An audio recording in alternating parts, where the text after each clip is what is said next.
Today we are diving into one of the most popular stitches, the crochet moss stitch, also known as the linen stitch. It's simple, it's gorgeous, and it's super versatile. But even the simplest stitches, like this one, that only needs for you to know the single crochet and the chain stitch, can trip us up sometimes. So in today's video, I'm sharing the 5 most common mistakes people make when crocheting the moss stitch, and of course, how to fix them. Plus stick around because I'll also walk you through a quick moss stitch tutorial so you can practice along with me as you learn about these mistakes and how to fix them. The pattern I use for my moss stitch blankets is available for free download over on my website. I'll provide the link in the description box below. You can use it for practice or to just make something lovely for yourself or your loved one. Mistake number 1 is inconsistent tension and not knowing what kind of materials to use for what you're making. So as you can see in this very lovely blanket that I have here, moss stitch produces a dense fabric, so it's most popular in making blankets and even scarves. But of course, my favorite way to use moss stitch is with blankets. And since I'm a tight crocheter and I like my blankets to have a little bit of flexibility, I usually go up a hook size than what is recommended for that particular yarn weight.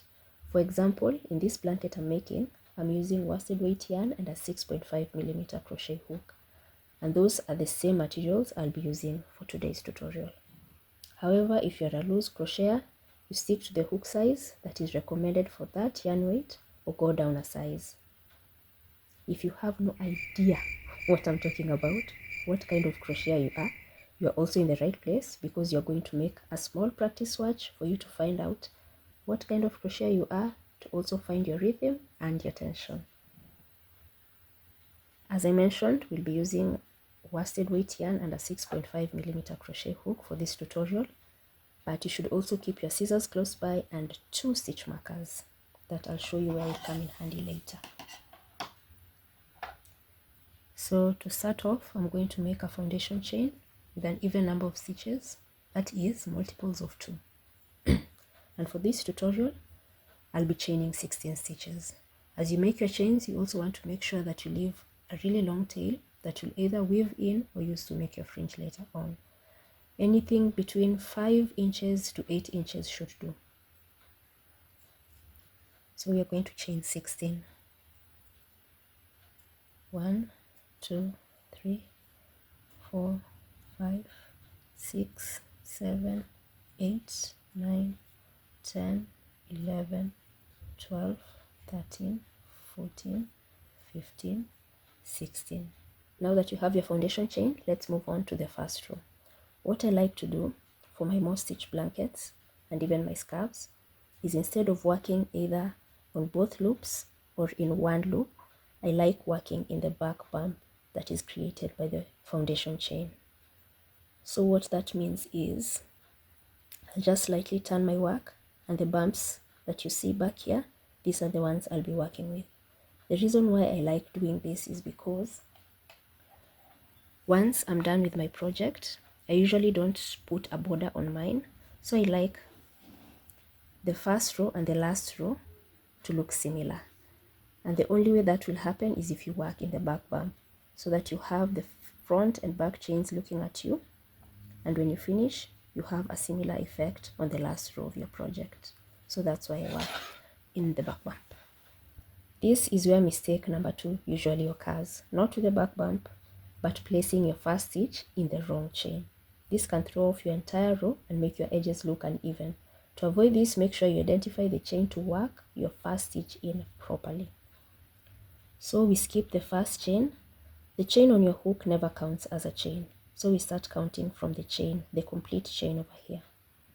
So we are going to skip that first chain and make a single crochet in the second chain. Since you're working in the back bumps, you're just going to turn it slightly and see that second bump right here. That's where you're going to place your first single crochet.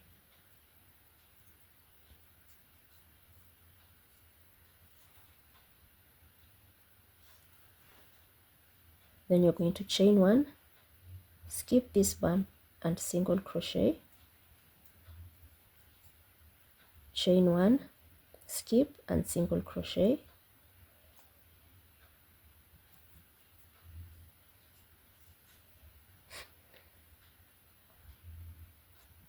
chain 1, skip and single crochet, chain 1, skip and single crochet,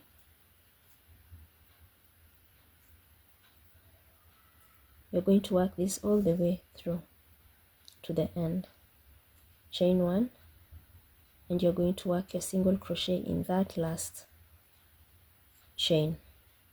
If you get to this point and you have another chain hanging about, you either counted your foundation chain wrongly, or you either skipped 2 stitches somewhere in the middle, or didn't skip a stitch. So make sure as you're doing your foundation chain to be very careful, and even as you're working your first row to be very careful to count the number of stitches and to make sure that you're placing them in the right place. As you've seen, the Moss stitch alternates between a single crochet and a chain stitch. That's it. That's the entire pattern you're going to need to master. Single crochet, chain, and skip 1. And that's where mistake number 3 usually comes in, when you're misplacing the chain spaces. So be sure to work into the correct chain spaces for that perfect texture and that perfect outcome. When you reach the end of the row, you're going to chain 1, turn your work, and now for row 2, you're going to work single crochet in that first single crochet stitch.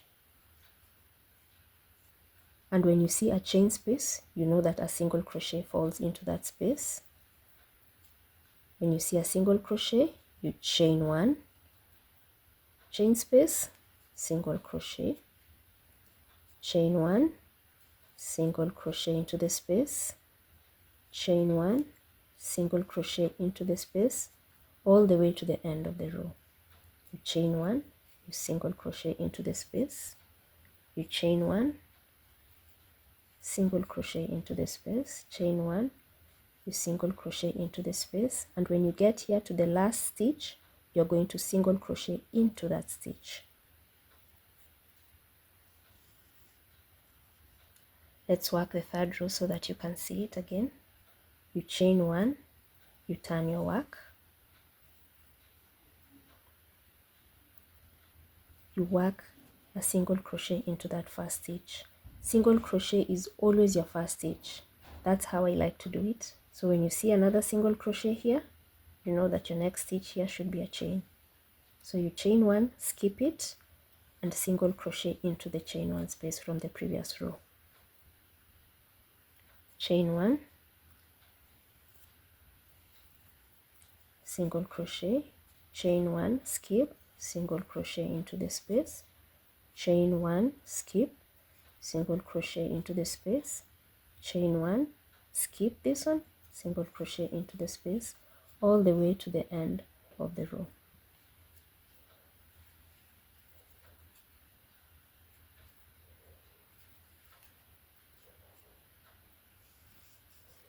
So Moss stitch is usually a 1 row repeat, but I like to make it with a 2 row repeat. I'll be explaining why later on in the video, after we've made our swatch, and you can actually understand it. So the pattern rows are rows 2 and 3. Let's repeat rows 2 and 3 one more time so that you can see the pattern repeats. So you chain 1 and turn your work, single crochet in the first SC, and then you find this chain space and you know a single crochet goes there. Chain 1, and from here on out, skip the single crochet and single crochet into the chain 1 space all the way to the end of the row.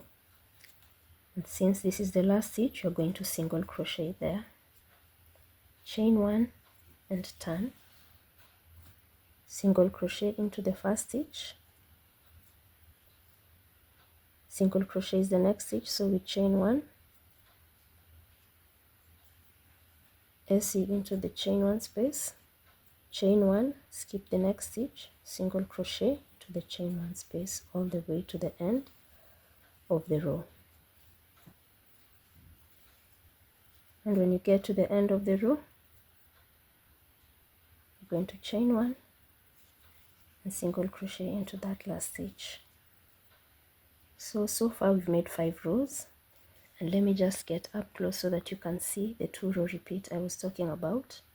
This is the first row, this is the second row, the third, the fourth, and the fifth. So it's a 2 row repeat. You can see that for one row we get 2 single crochets to start with, and for the next row it's a single crochet and a chain stitch, and that's how it's going to repeat throughout. It's going to have one row with 2 single crochets at the beginning and another row with single crochet and a chain stitch.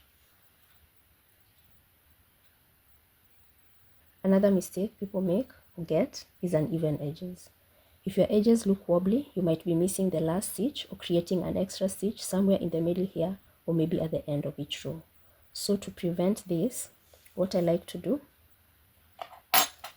is when you're getting started, I'd recommend you use stitch markers. You're going to place them at the beginning of your stitch and at the end of your stitch so that they guide you where to place your stitches as you're crocheting. Because especially if you're working with one color for the most stitch, it can get a bit confusing, or you might get some pattern fatigue or eye fatigue working with the same color. So placing stitch markers is a great help, but once you get the groove of the pattern, you won't need them. So for this tutorial, I'm just going to remove them. It's also common to get uneven edges when you're changing colors, because the method you use to change your colors might cause you to create an extra stitch at the end of your row. So let me show you how to change colors. I'm just going to undo this row up to there so that I can show you how to do it.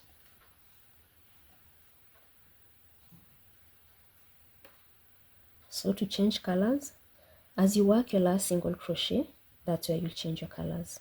With 2 loops on your hook, you're going to bring up your new color, making sure to leave an appropriate amount of yarn length that you'll use to either fringe or darn in later. And you're going to bring in your new color and draw it through both loops to finish off that single crochet. And then you're going to chain 1 and continue with the pattern as it should. So the pattern here is we turn and we work a single crochet in that first stitch. This is a chain space, which means we work a single crochet, yes. Then chain, single crochet, chain, single crochet, chain 1, all the way to the end of the row.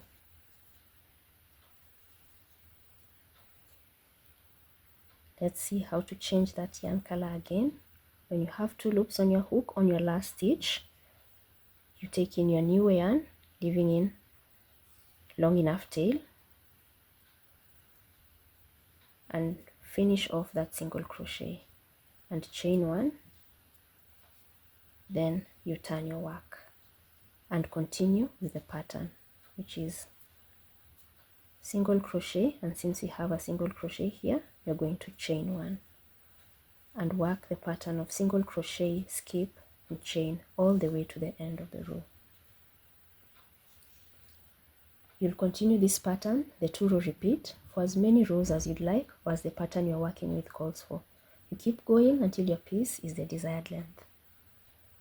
When you're ready to finish off, simply cut your yarn, but this is where mistake number 5 creeps in. Early in the video, I had mentioned that the most stitch is usually a 1-row repeat, but I like to do a 2-row repeat. This reason is because I have a single crochet in the first and the last stitch of the row, as I've mentioned. This ensures that whether I'm adding a border or a fringe, I won't get uneven gaps along the edges caused by strain to the fabric. Let me just show you what I mean with my current project. It's amazing how such a simple pattern can create such lovely texture. I've worked a couple of blankets with this pattern, and the specific pattern I use is available for free download on my website, linked in the description box. As you can tell, with this pattern, you can see it's not so many rows, but you can see over here that the edges are all lined up and there are no gaps at the end of it. So whether I want to work a border or whether I'll do a fringe for this edge, it won't get gaps at the end that will cause strain to the fabric and cause the blanket to be deformed.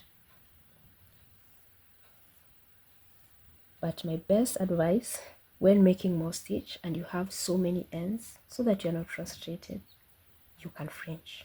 Just add a fringe. because nobody is weaving in all these ends. Nobody is weaving in all these lovely ends. It will look lovely, it will look finished, it will look polished. And if you don't know how to add a fringe, I'm going to help you with that as well.